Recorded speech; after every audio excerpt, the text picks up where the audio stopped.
Hi மக்களே, தக்காளி ரசம் பார்க்கவே கலர்ஃபுல்லாக சூப்பராக இருக்குது இல்லைங்களா? டேஸ்ட்டும் அப்படி தாங்க இருக்கும், செம்ம டேஸ்ட்டாக இருக்கும். மிளகு ரசத்தை விட தக்காளி ரசம் ரொம்ப ரொம்ப டேஸ்ட்டாக நல்லா சூப்பராக இருக்கும். தக்காளி ஃப்ளேவர் பிடிக்கிறவங்க கண்டிப்பாக இந்த ரசத்தை நீங்கள் செஞ்சு சாப்பிட்டு பாருங்கள்.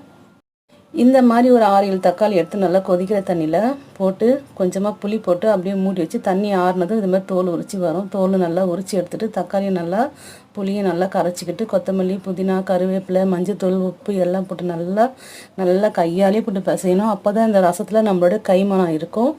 நல்லா போட்டு கரைச்சி எடுத்துகிட்டு தேவையான தண்ணி விட்டு தாளிக்க கடவுள்தம்பருப்பு, காஞ்ச மிளகா, கருவேப்பிலை, ஒரு சிட்டிகை மஞ்சத்தூள் தேவைன்னா போட்டு நம்ம இதை தாளித்து ஊற்றிட்டு இந்த ரசம் நல்லா கொதித்து இதை மாதிரி வர டைமில் கொஞ்சமாக பெருங்காய பொடி போடணும்.